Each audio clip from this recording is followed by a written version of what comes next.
Hai Sobat Investor, selamat datang di Islam Invest dan kali ini kita akan membahas saham MNC Bank, kode ticker BABP. Ya, ini adalah situs resminya ya, cukup bagus. Biasa karena bank dikelola oleh swasta memang biasanya situs resminya cukup menarik.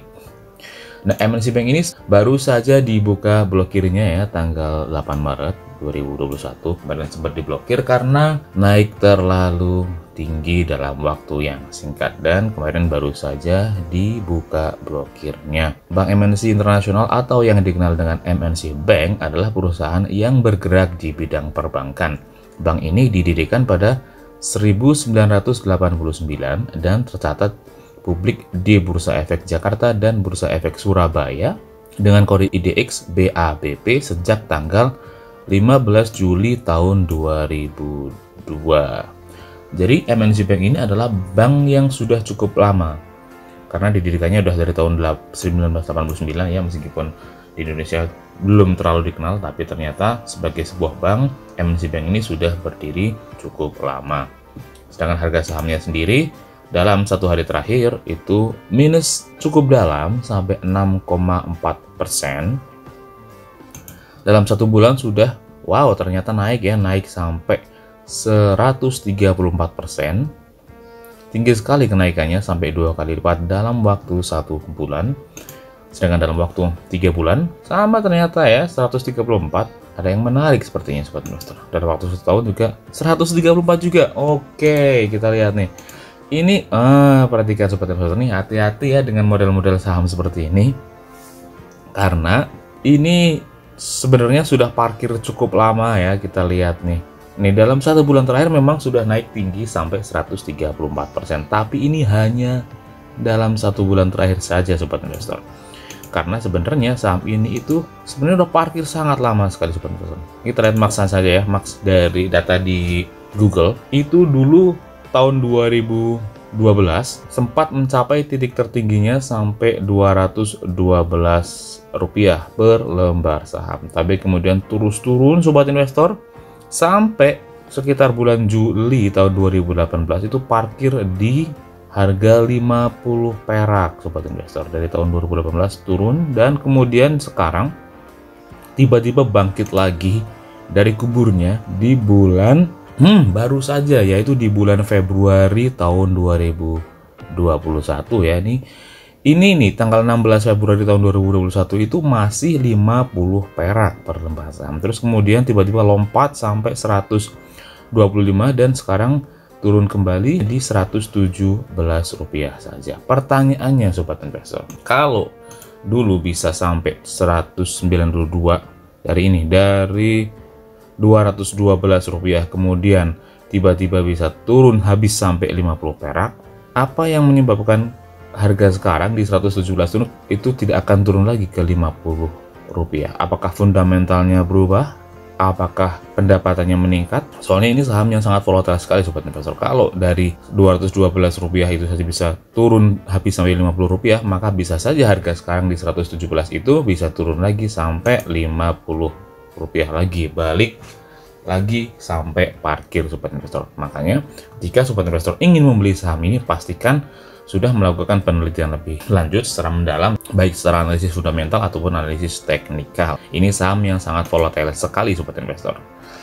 Kita lihat dari company profile-nya dulu saja. Bank MNC Internasional Tbk ini ternyata sahamnya dimiliki sebanyak 50,43% oleh PT MNC Capital Indonesia. Jadi memang ini sahamnya sangat mayoritas sekali dengan presiden komisarisnya Bapak Pongki Nayarana Budijanto. Nah, kita lihat dari fundamentalnya Sobat Investor. Dari histori harganya ya. Nih, 2017, 2018, 2019 itu kuartal ketiganya sama-sama parkir Sobat Investor. 3 tahun. Sekali turun parkir sampai 3 tahun tidak bergerak Sobat Investor. Dan di tahun 2020 ini, di tahun 2021 ini tepatnya, itu tiba-tiba melesat sampai 117. Jadi agak berhati-hati ya. Saya kurang suka dengan tipe saham yang tiba-tiba dia selalu menambah lembar sahamnya. Di tahun 2014 tuh saham yang beredar sebanyak 14,9 miliar lembar saham. Di tahun 2015 itu 14,9 miliar lembar saham. Di tahun 2016 tiba-tiba naik menjadi 18,9 miliar lembar saham.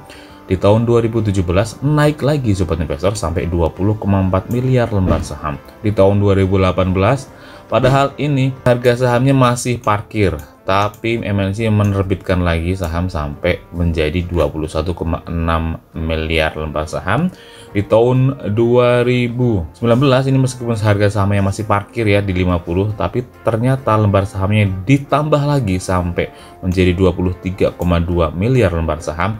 Dan sekarang yang terakhir di tahun 2020 sekitar bulan September ya, di kuartal ketiga itu naik lagi sobat investor lembar sahamnya sampai menjadi 25,1 lembar saham. Ini saya kurang suka dengan perusahaan-perusahaan yang terus-menerus menambah jumlah lembar saham yang beredar di pasaran ya. Dengan mereka mengeluarkan lembar saham tambahan, kepemilikan kita sebagai investor di perusahaan tersebut itu semakin berkurang sobat investor. Dan kalaupun ada dividennya dibagi, juga dividennya juga semakin sedikit bagi kita. Sedangkan dari segi perusahaan sendiri itu mereka seperti mendapatkan modal gratisan ya, karena mereka dengan menerbitkan saham baru dibeli oleh investor tentunya akan menjadi tambahan modal bagi perusahaan. Ya kalau perusahaannya performanya bagus nggak masalah sobat investor, tapi kalau ternyata sahamnya saja masih parkir di 50 tapi lembar sahamnya terus meningkat, itu menurut saya itu pertanda yang kurang bagus. Ini kita lihat market kapitalnya dari tahun 2014 1,5 triliun, 2015 1,1 triliun, 2016 1,4 triliun, di sekitar 1 ya. 2017 1 triliun, 2018 1 triliun, 2019 1 triliun, dan di 2020 tiba-tiba melesat sekarang menjadi 2,9 triliun. Kita lihat ya performanya apakah benar-benar bisa dijustifikasi sampai meningkatnya market kapital dari 1,2 triliun menjadi 2,9 triliun. Kita lihat aja. Next, kas ya. Kasnya ternyata juga hampir sama dengan tahun sebelumnya, yaitu 87,3 miliar, sekarang 89,7 miliar, ya hampir sama lah. Total asetnya ternyata turun sobat investor, tahun lalu sebanyak 11,1 triliun dan sekarang sekitar 10,8 triliun. Padahal ini ekuitasnya sama persis ya, tidak berubah. Jadi secara balance sheet-nya bisa dikatakan tidak berubah terlalu banyak, hampir sama. Secara pendapatan, nih sobat investor, pendapatannya ternyata turun. Yaitu revenue-nya di tahun 2019 kuartal ketiga itu 797 miliar rupiah.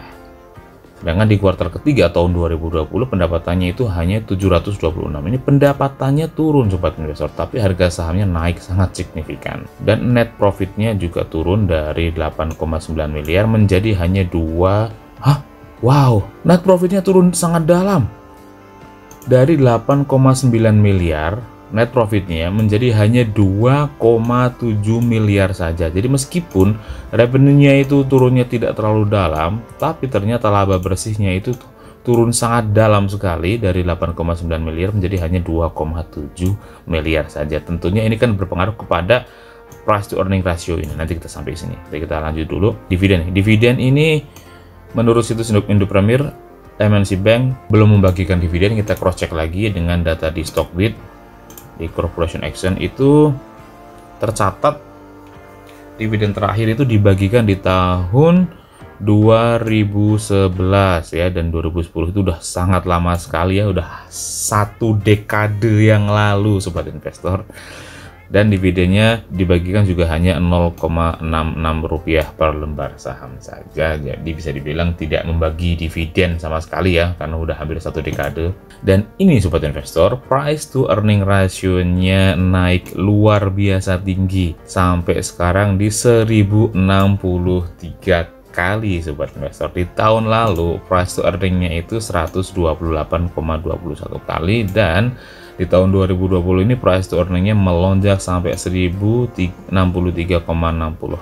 kali. Silakan sobat investor cek saham-saham perusahaan bank besar lainnya seperti Mandiri, BCA, BNI, BRI, yang lainnya, dan bandingkan pairnya. Apakah pairnya Bank MNC ini layak untuk dikoleksi? Kita bandingkan satu saja sobat investor dengan pairnya Bank Mandiri. Coba contohnya. Ini perhatikan, pairnya Bank MNC ini 1063. Kalau pairnya Bank Mandiri itu hanya 17 saja sobat investor. Mungkin nanti kedepannya saya akan membahas bank-bank besar seperti Bank Mandiri, BNI, BCA agar semoga bisa menjadi pertimbangan ya bagi sobat investor dalam memilih saham. Ini Bank Mandiri pairnya hanya 17 saja.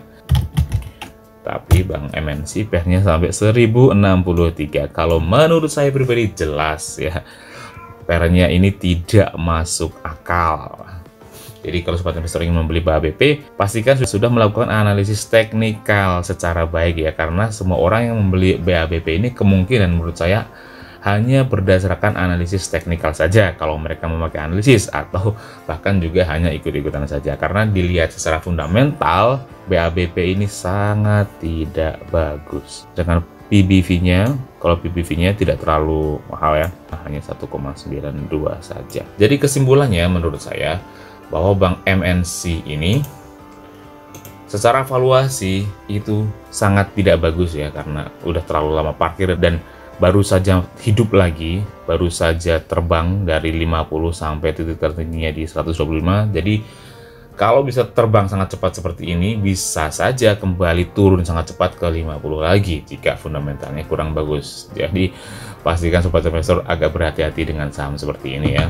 Jadi kalau menurut saya pribadi, saya akan stay away ya, tidak akan membeli, dan saya cenderung hanya akan melihat saja dari kejauhan saham ini dan menikmati berita-beritanya ya. Tapi saya bahas juga di sini karena semoga bisa jadi bahan pertimbangan bagi investor-investor pemula dalam membeli saham agar tidak ikut-ikutan saja ya, karena sangat berbahaya sekali. Saya suka Indonesia ini semakin banyak investor, tapi saya juga berharap agar investor-investor yang masuk di bursa saham Indonesia tidak kapok atau tidak nyangkut sampai akhirnya justru malah nantinya tidak suka terhadap bursa saham Indonesia ya. Saya Islam Invest, stay away terhadap saham ini. Kalau menurut pendapat sobat investor sendiri gimana? Tuliskan pendapat kalian di kolom komentar, klik like dan share jika kalian menyukai video ini, atau dislike saja jika kalian tidak menyukai video ini. Dan jika kalian memiliki request saham apa yang ingin dibahas selanjutnya, tuliskan juga di kolom komentar. Dan bagi yang belum subscribe, silahkan klik tombol subscribe-nya dan nyalakan loncengnya agar terus mendapatkan notifikasi dari Islam Invest jika mengeluarkan video terbaru. Oke, cukup sekian pembahasan kita kali ini. Sampai jumpa di video selanjutnya. Salam investasi.